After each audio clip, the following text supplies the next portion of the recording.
கோவையின் கண்ணாக விளங்கும் கோவை பெரியகடை வீதி கோணியம்மன் கோவில். கொங்கு நாடான கோவை மரம் சூழ்ந்த அடர்ந்த காடாயிருந்தது ஒரு காலத்தில். இங்கு ஆட்சி புரிந்த இருளர் தலைவன் கோவன் சீர்படுத்தி நகராக்கி மாற்றி ஆட்சி புரிந்து வந்தான். கடும் பஞ்சத்தால் மக்கள் தவிச்சு வாழ வழியில்லாமல் நிலைமை. மக்களுக்காக நன்மைக்காக வேண்டி காட்டில் ஒரு பகுதியை சரி செஞ்சு கல்லூனி அம்மனா பாவிச்சு வழிபட்டார் கோவன்.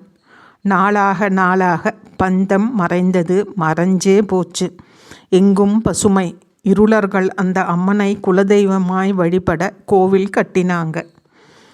சேரமன்னன் படையெடுப்பில் நாட்டை காக்க கோவணப்புத்தூர் நடுவில் கோட்டையும் மண்மேடும் கட்டி காப்பு தெய்வமாய் அம்மனை அங்கு வச்சு வழிபட்டாங்க. அந்த அம்மனே காவல் தெய்வம் கோணியம்மன். வடக்கு நோக்கி இருக்கும் அம்மன் 8 கரங்களில் சூலம், உடுக்கை, வாள், சங்கு, கபாலம், அக்னி சக்கரம், மணி, இடது காதில் தோடும் வலது காதில் குண்டலமும் கொண்ட அபூர்வ அமைப்பு. சிவனும் சக்தியுமாக. சரஸ்வதி, லக்ஷ்மி, துர்க்கை தேவியர் மண்டபத்தில் இருக்கு. தம்பந்தி சமேதராய் நவக்கிரகங்கள் இருப்பது ஒரு தனி சிறப்பு. கோவையில் தேர் திருவிழா இங்கு மட்டுமே நடக்குது.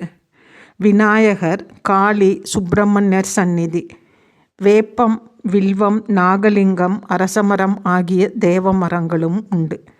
ஆடியில் 30 நாட்களும் ஊஞ்சல் உற்சவம் நடக்கும். கோவன் வணங்கிய கோயம்மா கோணியம்மாவாக மாறி ஊரும் கோயம்புத்தூர்னு ஆச்சு. நொய்யல் ஆற்றின் வடக்கு கரையில் 80 அடி உயர கோபுரத்தோட வீட்டிருக்கும் கோவையின் காவல் தெய்வம், தலைமை தெய்வம் கோணியம்மாவை வணங்க நல்லதே நடக்கும்னு நம்புகிறாங்க கோவை மக்கள்.